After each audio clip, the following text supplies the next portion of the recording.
Hello friends, welcome to my channel. இன்றைக்கி இந்த வீடியோவில் என்ன பார்க்க போகிறீங்க அப்படின்னு பார்த்தீங்கன்னா, ஃப்ரைடே பூஜா ரொட்டீன். அது மட்டும் இல்லை, ஒரு டெய்லி 15 நிமிஷம் மட்டும் நம்ம நேரத்தை கிச்சனுக்காக ஒதுக்கினால் எந்த அளவுக்கு நம்மளால் கிச்சனை எப்போவுமே சுத்தமாக க்ளீனாக நீட்டாக வச்சுக்கலாம் அப்படின்ற ஒரு விஷயத்தையும் தான் இந்த வீடியோவில் நான் உங்களோட ஷேர் பண்ணியிருக்கேன். வீடியோவை ஸ்கிப் பண்ணாமல் பாருங்கள். வாங்க இன்றைக்கான வீடியோக்குள்ளே போகலாம்.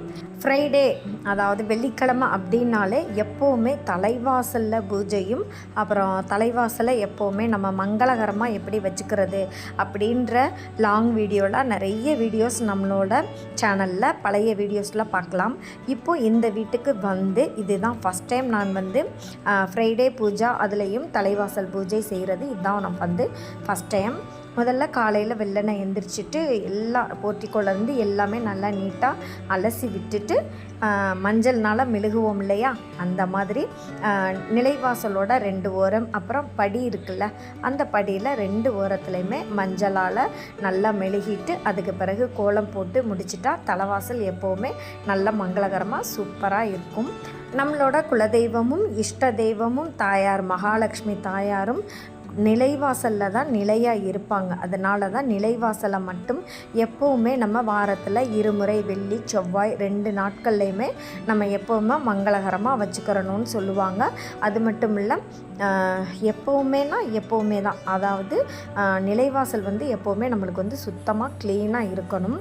வெள்ளிக்கிழமைன்றதுனால தலைவாசல் பூஜையுமே சேர்த்து செஞ்சுட்டு பூஜை அறையிலையுமே விளக்கேற்றி வழிபாடு செஞ்சுட்டு அதுக்கு பிறகு முருகனுக்குரிய அந்த வேல்மாறல் பாராயணம் தான்.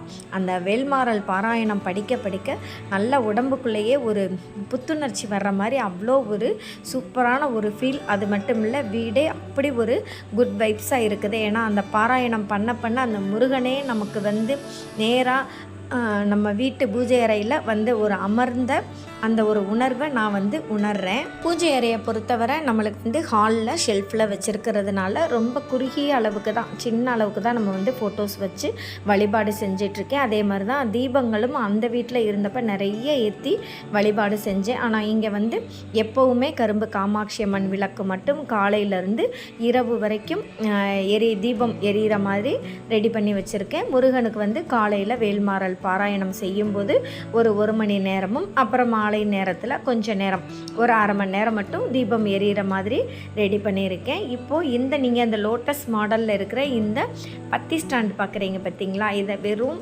50 ருபீஸ் தான். எங்கள் ஊர் திருவிழாவில் வெளியில் செராமிக்ஸ் ஜார்ஸ் எல்லாம் விற்றாங்க, அந்த கடையில் வாங்கினேன். பார்க்க ரொம்ப பிடிச்சிருந்துச்சு. வாஷ் பண்ணுறதுக்கும் நம்மளுக்கு வந்து ரொம்பவே இருக்குதும். இதே மாதிரிக்கு சாம்பிராணி வைக்கிறதுக்கு எனக்கு கிடைக்கிறப்ப வாங்கிக்கிறலாம் அப்படின்னு சொல்லிட்டு விட்டுட்டேன். தலைவாசல் பூஜை வீடியோ வந்து என்னால் எடுக்க முடியல. நான் ஏற்கனவே சொல்லியிருந்தேன் இல்லையா, வீடு ரொம்பவே மெயினில் இருக்கிறதுனால அந்த மாதிரி வீடியோஸ்லாம் இனிமேல் என்னால் வந்து எடுக்க முடியாது. தேவைப்படுறவங்க நம்மளோட பழைய வீடியோஸில் பார்த்து செக் பண்ணி எப்படி செய்கிறதுன்றதை பார்த்துக்கோங்க. இந்த மாவிலை பார்த்திங்கன்னா வீட்டுக்கு பக்கத்தில் மாமரம் இருந்துச்சு. பழைய வீட்டில எல்லாம் பார்த்திங்கன்னா தோரணமாக போட்டிருப்பேன். ஆனால் இங்கே அதுக்கான தொகுதி இல்லைன்றதுனால ஷெல்ஃப் மேலே வச்சுட்டேன். இந்த நிலைவாசல் தோரணம் வந்து வெட்டிவேர் தோரணம். இதுவும் நம்மளோட பழைய வீட்டில் இருந்தது தான். இப்போ வந்து இதை வந்து நிலைவாசலில் நல்லா, இந்த வீட்டுக்கு தான் அந்த நிலைவாசலில் போடுறதுக்கு சூப்பராக நல்ல ஒரு செட் ஆயிருச்சு. அப்புறம் மாலை நேரத்தில் பூஜையெல்லாம் முடிச்சுட்டு நைட்டு ரொட்டீன் ஒர்க்கும் பார்த்தேன். தினமும் நம்ம வந்து ஒரு 15 நிமிஷம் எக்ஸ்ட்ரா நம்ம க்ளீனிங் ஒர்க்கு நம்மளோட எஃபெக்டை போட்டாலே எப்போவுமே நம்ம வீடு இந்த மாதிரி நீட்டாகவே இருக்கும். இப்போ தான் ரீசெண்டாக தான் இந்த கரண்டி ஸ்டாண்டு நான் வந்து மாட்டியிருக்கேன். ஆணியே அடிக்காமலே ஜன்னலில் கட்டுக்கம்பின்னு சொல்லுவாங்க இல்லையா, அதை வச்சே நான் வந்து கட்டி வச்சுட்டேன். ரொம்பவே இன்னமும் கொஞ்சம் சூப்பராக நீட்டாக இருக்குது. அந்த கரண்டி வச்சுருந்த அந்த ஒரு பிளேட் வச்சுருந்த இடத்துல சமையல் பாத்திரங்கள்லாம் வைக்கும்போது இன்னுமே கூடுதலாக எனக்கு வந்து ஒரு நீட்னஸ் வந்து வந்துருச்சு. கிச்சனோட க்ளீனிங் ஒர்க்குக்கு நம்மளுக்கு நிறைய வேலைகள் இருக்குது அப்படின்னு நம்மளை கொஞ்சம் டென்ஷன் ஆகாமல் இருக்கிறதுக்கான ஒரு டிப்ஸு தான். டெய்லி ஒரு 15 நிமிஷம் மட்டும் நம்ம எக்ஸ்ட்ரா டைம் எடுத்துட்டோம்னாலே நம்மளுக்கு வந்து அந்த ஒரு டென்ஷன் வந்து இல்லாமல் இருக்கும். நாம் எந்த ஒரு விஷயத்தையுமே ஃபாலோ பண்ணும்போது முதல்ல வந்து கஷ்டமாக இருக்கும். அந்த ஃபாலோ பண்ணுற விஷயங்களை ஒரு மாதத்துக்கு நம்ம தொடர்ந்து கண்டினியூஸாக சிரமப்படாமல் ஃபாலோ பண்ண ஆரம்பிச்சிட்டாலே ஆட்டோமேட்டிக்காக எந்த ஒரு விஷயமா இருந்தாலும் நம்மளுக்கு வந்து ஒரு ஃப்ரீயாக இருக்கும். ஸ்ட்ரெஸ் இல்லாமல் அந்த விஷயத்தை நம்ம வந்து ஃபாலோ பண்ண ஆரம்பிச்சிருவோம்.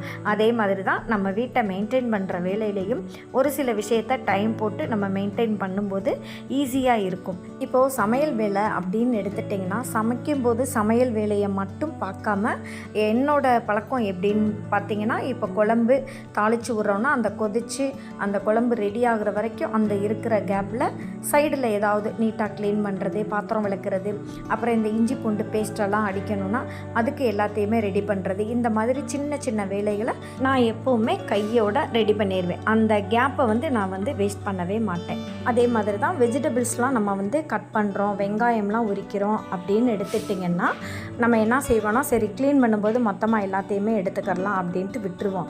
ஆனால் கையோட நம்ம கட் பண்ண உடனே நம்ம ஒரு பாத்திரத்தில் போடுறது மாணிக்கே நீங்கள் வெஜிடபிள்ஸ் கட் பண்ண அந்த வேஸ்டேஜெலாம் கையோடு நீங்கள் எடுத்து டஸ்ட்பினில் டிஸ்பாச் பண்ணிட்டீங்கன்னா அந்த டைமிங்கும் உங்களுக்கு க்ளீனிங் ஒர்க் பண்ணும்போது ரொம்பவே கொஞ்சம் யூஸ்ஃபுல்லாக இருக்கும். இந்த 2 டிப்ஸை ஃபாலோ பண்ணி பாருங்கள், கண்டிப்பாக உங்களுக்கு யூஸ்ஃபுல்லாக இருக்கும்.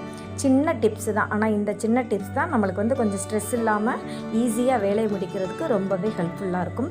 இப்போது என் பையனுக்கு பிடிச்ச ரொம்ப ஒரு இம்பார்ட்டண்டான ரெசிபி, ஆனால் கொஞ்சம் டிஃப்ரெண்ட்டாக இருக்கும். மற்ற குழம்பு தான், ஆனால் கொஞ்சம் டிஃப்ரெண்ட்டாக இருக்கும். முதல்ல நல்லெண்ணெயை காய வச்சுட்டு ஒரு பிடிச்சபடின்னு சொல்லுவாங்க, ஒரு கைப்பிடி அளவுக்கு முதல்ல பூண்டை 2 கட் பண்ணி கொஞ்சம் கோல்டன் ப்ரௌன் கலர் வர்ற அளவுக்கு நம்ம அதை வதக்கி தனியாக எடுத்துட்டு, அதுக்கு பிறகு அதே எண்ணெயில் என்னென்ன வத்தல் சேர்க்குறோமோ வத்தல் குழம்பு அதுக்குரிய வத்தல் அதையுமே நம்ம வறுத்து எடுத்துக்கிறணும். அப்புறம் அதே எண்ணெயில் தேவைப்பட்ட அளவு எக்ஸ்ட்ரா எண்ணெய் சேர்த்துட்டு வெந்தயம் மட்டும் போட்டு தாளிச்சிட்டு சின்ன வெங்காயம் தக்காளி போட்டு நல்லா எண்ணெயில் வதங்கினதுக்கு பிறகு தேவையான மிளகாய்த்தூள், இந்த மிளகாய்த்தூளில் தான் இந்த வத்தல் குழம்புக்குரிய ஒரு டேஸ்ட்டே இருக்குது. 1 ஸ்பூன் அளவுக்கு நீங்கள் வந்து மிளகாய்த்தூள் போட்டிங்கன்னா 1 ஸ்பூன் அளவுக்கு நீங்கள் மல்லித்தூள் போட்டுறணும். அதே அளவுக்கு காரத்துக்கு ஏற்ற மாதிரி வீட்டில் அரைச்ச குழம்புத்தூள், இது எல்லாத்தையுமே சேர்த்து புளி கரைச்சி ஊற்றி நல்லா கொதித்து வற்றினதுக்கு பிறகு நல்ல ஒரு 3/4 வாசி வற்றினதுக்கு பிறகு நம்ம வந்து வறுத்து வச்சுருக்க அந்த வத்தலையும் சேர்த்து ஆட் பண்ணி அந்த 1/4 பங்கு வெந்து முடித்ததுக்கு பிறகு இப்போ தாங்க இருக்குது அந்த ட்ரிக்கே, அதாவது வத்தல் குழம்புக்குரிய ட்ரிக்கே. கொஞ்சமாக எண்ணெயை காய வச்சு 1 ஸ்பூன் அல்லது 1.5 ஸ்பூன் உங்கள் தேவைக்கு ஏற்ற அளவுக்கு வெறும் மல்லிப்பொடியை அந்த சூடான எண்ணெயில் போட்டு இந்த மாதிரி லேசாக எண்ணெயில் வறுபட்ட ஒரு வாடை வரும் பாருங்கள், சூப்பராக இருக்கும். இந்த எண்ணெயோட அந்த மல்லிப்பொடியும் சேர்த்து நீங்கள் குழம்பு இறக்குனதுக்கு பிறகு ஊற்றிட்டிங்கன்னா சூப்பராக இருக்கும், செம்ம டேஸ்ட்டாக இருக்கும். இந்த ரெசிபியை நீங்களும் ட்ரை பண்ணி பாருங்கள். இதே மாதிரி நெக்ஸ்ட் ஒரு வீடியோவில் பார்க்கலாம்.